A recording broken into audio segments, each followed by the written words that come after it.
नमस्कार दोस्तों, स्वागत है आपका हमारे channel target for IAS and MPPSC with के। आज है 21 दिसंबर 2020 और हम लोग डिस्कस करेंगे आज 21 और साथ ही साथ 20 दिसंबर 2020 का करंट अफेयर्स। क्योंकि संडे को हमारी वीडियो करंट अफेयर्स की आती नहीं है, क्योंकि संडे को उतना अधिक करंट अफेयर्स होता नहीं है, और जो होता है तो हम उसे मंडे को डिस्कस कर लेते हैं। तो चलिए शुरू करते हैं हमारा आज का करंट अफेयर्स। आज के इस करंट अफेयर्स में हम लोग डिस्कस करेंगे इन्वेस्ट इंडिया के सर्वे में मध्य प्रदेश कितने प्रतिशत नंबर प्राप्त कर बना देश में अग्रणी, और भी अन्य इंपॉर्टेंट करंट अफेयर्स हम डिस्कस करेंगे, जैसे कि जो पथ व्यवसाय योजना है उसके अंतर्गत माननीय मुख्यमंत्री जी कितने जो पथ व्यवसायी हैं उनके लिए ब्याज मुक्त जो ऋण है वह वितरित करेंगे, तथा साथ ही साथ एक साइंस समिट भी हुआ है उससे संबंधित कुछ इंपॉर्टेंट फैक्ट डिस्कस करेंगे। तो चलिए शुरू करते हैं। If you visiting first time my channel, so please subscribe my channel and hit bell icon, never miss out new update. And if you want a PDF of this lecture you can go join my Telegram channel, link below description, you can enjoy Telegram channel, वहां आपको इसकी PDF मिल जाएगी। तो अगर इस lecture की PDF आपको चाहिए तो वो टेलीग्राम चैनल पर मिल जाएगी। तो चलिए शुरू करते हैं हमारा आज का करंट अफेयर्स। हमारा पहला क्वेश्चन है, इंडिया इंटरनेशनल साइंस फेस्टिवल का आयोजन कब से कब तक किया जाएगा? काफी इंपॉर्टेंट ये साइंस फेस्टिवल है। तो देखते हैं, आपका ऑप्शन नंबर 1 है 22 से 25 दिसंबर तक, 22 से 28 दिसंबर तक, और 24 से 29 दिसंबर तक, और 22 से 24 दिसंबर तक। तो इसका राइट आंसर है आपका दोस्तों ऑप्शन नंबर 1, 22 से 25 दिसंबर तक जो इंडिया इंटरनेशनल साइंस फेस्टिवल है इसका आयोजन किया जाएगा। तो चलिए आइए देखते हैं क्या है पूरी news. India international science festival में अधिक से अधिक लोग भाग लें, मंत्री श्री सकलेचा ने कहा। विज्ञान लोक व्यापीकरण की 14वीं राष्ट्रीय कार्यशाला जिसका नाम रखा गया था जिज्ञासा। विज्ञान एवं प्रौद्योगिकी मंत्री कौन है? मध्य प्रदेश के ओम प्रकाश सकलेचा ने प्रदेश के नागरिकों से आह्वान किया है कि प्रदेश भारत सरकार द्वारा 22 से 25 दिसंबर तक आयोजित किए जा रहे इंडिया इंटरनेशनल साइंस फेस्टिवल में अधिक से अधिक संख्या में भाग लेकर आत्मनिर्भर मध्य प्रदेश और आत्मनिर्भर भारत के निर्माण में योगदान दें। साथ ही साथ मंत्री श्री सकलेचा आज महाकौशल विज्ञान परिषद द्वारा आयोजित विज्ञान लोक व्यापीकरण की 14वीं राष्ट्रीय कार्यशाला जिज्ञासा को वर्चुअल संबोधित कर रहे थे। तो यहाँ इंपॉर्टेंट फैक्ट इज डेट कि जो इंटरनेशनल फेस्टिवल है वह कब से कब तक चल रहा है, तो हमने देखा 22 से 25 दिसंबर तक, और साथ ही साथ मंत्री सकलेचा जी ने महाकौशल विज्ञान परिषद द्वारा आयोजित विज्ञान लोक व्यापीकरण की 14वीं जो राष्ट्रीय कार्यशाला थी जिसका नाम क्या था जिज्ञासा, उसे वर्चुअली संबोधित किया। तो चलिए आइए देखते हैं नेक्स्ट क्वेश्चन। पासपोर्ट कार्यालय की वार्षिक पत्रिका का विमोचन किसके द्वारा किया गया? हर वर्ष जो पासपोर्ट कार्यालय है उसकी वार्षिक पत्रिका का विमोचन किया जाता है, तो इस बार इसका वार्षिक विमोचन किसके द्वारा किया गया? तो आपका ऑप्शन नंबर 1 है राज्यपाल आनंदीबेन पटेल, ऑप्शन नंबर 2 है मुख्य सचिव, ऑप्शन नंबर 3 है माननीय मुख्यमंत्री जी, और ऑप्शन नंबर 4 है इनमें से कोई नहीं। तो दोस्तों इसका राइट आंसर है आपका ऑप्शन नंबर 1 माननीय राज्यपाल आनंदीबेन पटेल द्वारा। राज्यपाल आनंदीबेन पटेल जो एमपी साथ ही साथ प्लस यूपी की भी राज्यपाल है, और एक राज्यपाल को एक से अधिक राज्यों का राज्यपाल नियुक्त किया जा सकता है, ऐसा हमारे संविधान में प्रावधान है। साथ ही साथ आपको बताना चाहूंगा राज्यपाल का प्रावधान किस अनुच्छेद में है, क्योंकि हम हमेशा कोशिश करते हैं हमारे मध्य प्रदेश के करंट अफेयर्स को स्टैटिक जीएस से टच करने की। तो आर्टिकल जो 153 है उसमें राज्यपाल का प्रावधान किया गया है, और इसी के अंतर्गत आप देखेंगे कि आर्टिकल 155 जो होता है इसके अंतर्गत राज्यपाल की नियुक्ति किसके द्वारा की जाती है? राष्ट्रपति द्वारा की जाती है। तो यह काफी इंपॉर्टेंट है, और 153 के अंतर्गत ही यह प्रावधान किया गया। साथ ही साथ एक और प्रावधान किया गया था जिसके अंतर्गत हमने देखा कि जिस तरीके से जो आनंदीबेन पटेल है भाई यूपी और एमपी की दोनों के साथ में ही वह राज्यपाल है, तो 7वां संविधान संशोधन किया गया था 1956 में, और इसी वर्ष मध्य प्रदेश का भी निर्माण हुआ था 1 नवंबर को। तो यह 7वां संविधान संशोधन किया गया था, और इसी के अंतर्गत यह प्रावधान किया गया था कि एक राज्यपाल को एक से अधिक राज्यों का राज्यपाल नियुक्त किया जा सकता है। अब इनका वेतन का निर्धारण कौन करेगा? तो इनके वेतन का निर्धारण करेगा राष्ट्रपति, और इनका वेतन किस पर जो भारित होता है वह राज्य की संचित निधि पर इनका वेतन भारित होता है। इनको शपथ दिलाने का जो प्रावधान है वह आर्टिकल 59 में है। कई बार एमपीपीएससी में पूछा गया है।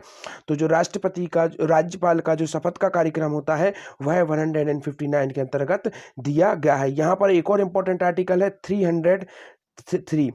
ये आप देखेंगे 333, आप याद रखिए, एक एग्लो इंडियन का जो समूह का व्यक्ति होता है उसे राज्यपाल नामित करता है विधानसभा में, तो वह इस आर्टिकल के अंतर्गत किया जाता है। नेक्स्ट ऑप्शन आप यहां पर देखेंगे मुख्य सचिव। तो मुख्य सचिव कौन है? मध्य प्रदेश के इकबाल सिंह वैश्य और मुख्यमंत्री जी सभी को मालूम है माननीय शिवराज सिंह चौहान। इनके पास कुछ मंत्रालय है जैसे कि जनसंपर्क मंत्रालय, नर्मदा विकास मंत्रालय, और ऐसे मंत्रालय जो अन्य किसी मंत्री को आवंटित नहीं किए गए हैं। तो चलिए आइए देखते हैं, राज्यपाल श्रीमती पटेल द्वारा पासपोर्ट कार्यालय का वार्षिक पत्रिका का विमोचन किया गया। राज्यपाल श्री आनंदीबेन पटेल ने भोपाल स्थित क्षेत्रीय पासपोर्ट कार्यालय की राजभाषा पत्रिका क्षितिज, क्या नाम है इसका, राजभाषा पत्रिका का क्षितिज के द्वितीय वार्षिक अंक का राजभवन में विमोचन किया। क्षेत्रीय पासपोर्ट अधिकारी श्रीमती रश्मि बघेल, कौन है क्षेत्रीय पासपोर्ट कार्यालय, श्रीमती रश्मि बघेल ने बताया कि विदेश मंत्रालय द्वारा विश्व हिंदी दिवस 2000 के अवसर पर क्षेत्रीय पासपोर्ट कार्यालय भोपाल को वर्ष 2019 के दौरान सरकारी कामकाज में राजभाषा हिंदी के प्रयोग के लिए सम्मानित किया गया था। तो किसके द्वारा सम्मानित किया गया था, आपके विश्व हिंदी दिवस के अवसर पर क्षेत्रीय कार्यालय भोपाल को इसके लिए सम्मानित किया गया था कि राजभाषा हिंदी के रूप में कार्य किया जा रहा है। यहाँ पर एक और इम्पोर्टेंट फैक्ट आपको बताना चाहूँगा स्टैटिक जीएस का, कि जो प्रथम मध्य प्रदेश का प्रथम जो विदेशी पासपोर्ट जो देने का कौन सा कार्यालय, आपका डाक विभाग कार्यालय है, वह कहाँ पर है, तो वह है आपका विदिशा में। डाक विभाग के द्वारा जो विदेशी पासपोर्ट वितरण का खोला गया है मध्य प्रदेश का प्रथम, तो वह कहाँ पर है, वह विदिशा में। तो चलिए आइए देखते हैं हमारा नेक्स्ट क्वेश्चन। इन्वेस्ट इंडिया के सर्वे में मध्य प्रदेश को कितने प्रतिशत नंबर प्राप्त हुए, और इन्हीं नंबरों के माध्यम से मध्य प्रदेश बना है देश में अग्रणी, और मध्य प्रदेश के लोगों के लिए यह काफ़ी गर्व की बात है, वेरी वेरी इंपॉर्टेंट। तो चलिए आइए देखते हैं। ऑप्शन नंबर 1 है 97%, 99%, 50% और ऑप्शन नंबर 4 इनमें से कोई नहीं। तो दोस्तों इसका राइट आंसर है आपका ऑप्शन नंबर 1, 97% अंक प्राप्त किए हैं मध्य प्रदेश में, और इन्हीं परसेंटेज, यह परसेंटेज है आपको याद रखना है, 97% प्राप्त किए, और इन्हीं के साथ मध्य प्रदेश इन्वेस्ट इंडिया के सर्वे में हुआ है टॉप, और भारत में सबसे अधिक जो आप इसको मान के चलेंगे जो आत्मनिर्भर मध्य प्रदेश अभियान चलाया जा रहा है आत्मनिर्भर भारत का अनुसरण करते हुए, उसकी परिणति ही यह है। और जिस तरीके से मध्य प्रदेश में कानूनों को सरल किया गया है, इन्वेस्टमेंट के कानूनों को सरल किया गया है, तो यह काफ़ी अधिक इंपॉर्टेंट है। एक और क्वेश्चन यहाँ से बनता है, आइशर ट्रक की फैक्ट्री मध्य प्रदेश में कहाँ पर शुरू की गई है, तो यह भोपाल में शुरू की गई है। मैंने एक बार क्वेश्चन भी पूछा था और काफी सारे लोग आंसर इसका इंदौर दे रहे थे, जो कि सही नहीं है, भोपाल इसका सही आंसर है, मैंने आप लोगों से पूछा था। चलिए आइए देखते हैं क्या है पूरी न्यूज।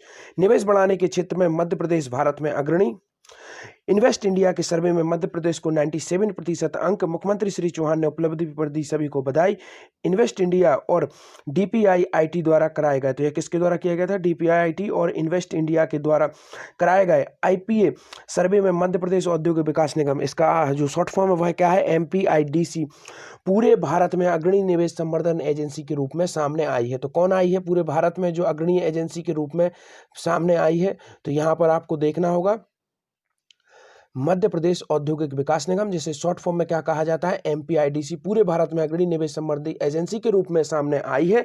निवेश संवर्धन के क्षेत्र में मध्य प्रदेश का स्कोर क्या रहा है, 97% रहा है। और यहाँ पर आप देखेंगे निवेशकों को आमंत्रित करने में, निवेश लाने में और निवेशकों को सुविधा देने तथा उद्यमों को स्थापित होने के बाद उनका ध्यान रखने और अधोसंरचना विकास एवं वेबसाइट के मापदंडों में मध्य प्रदेश का स्कोर 100% रहा है। तो यह जो 97% रहा है, यह टोटल औसत रहा है, परंतु कुछ क्षेत्रों में आप देखेंगे जो यहाँ पर दिए गए हैं, निवेशकों को आमंत्रित करना, निवेशकों को ध्यान सुविधा देना, वेबसाइट आदि में मध्य प्रदेश को 100% जो रहा है वह स्कोर रहा है मध्य प्रदेश का। चलिए आइए देखते हैं किस तरीके से यह स्कोर रहा है मध्य प्रदेश का।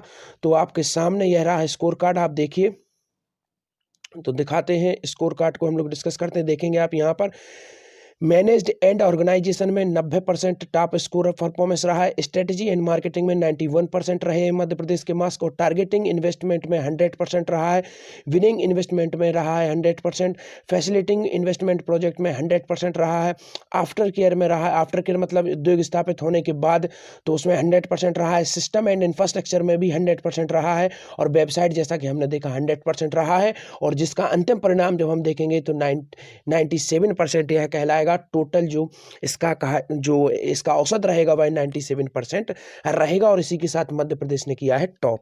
चलिए आइए देखते हैं हमारा नेक्स्ट क्वेश्चन। मुख्यमंत्री श्री चौहान 21 दिसंबर को कितने ग्रामीण पथ विक्रेताओं को करेंगे ब्याज मुक्त ऋण का वितरण।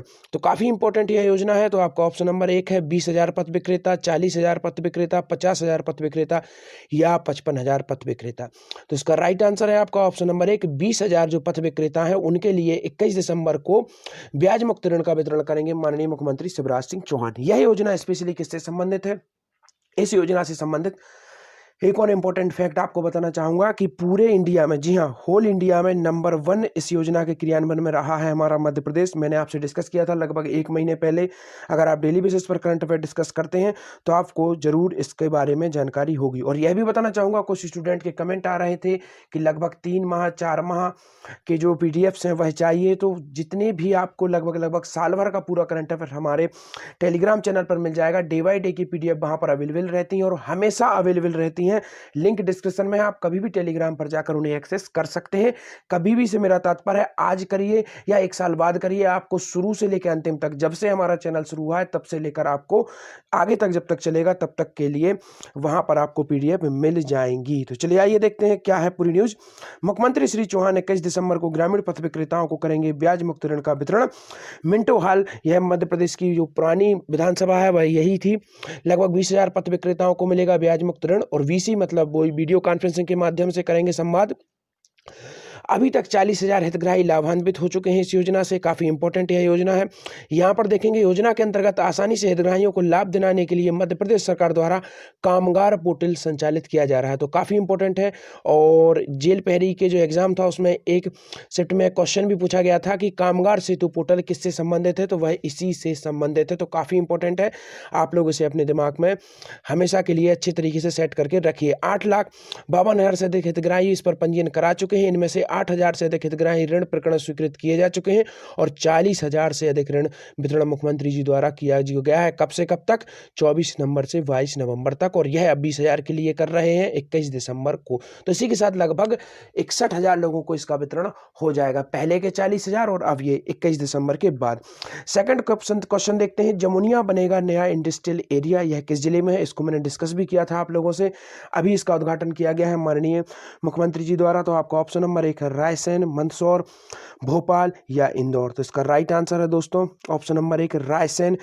रायसेन में ही है ये जमुनिया इंडस्ट्रियल एसेट्स और यहीं पर इसे इस्टेब्लिश किया गया है और माननीय मुख्यमंत्री जी द्वारा इसका उद्घाटन अभी किया गया है। काफ़ी इंपॉर्टेंट है। रायसेन में मध्य प्रदेश का जो फर्स्ट तितली पार्क था वह रायसेन में ही था। सेकंड इंपॉर्टेंट आपको फैक्ट यहाँ से रायसेन से संबंधित यह है कि रायसेन में ही आपका फाइबर जो बनाने का फैक्ट्रीज हैं वह यहाँ पर है। काफ़ी इंपॉर्टेंट है।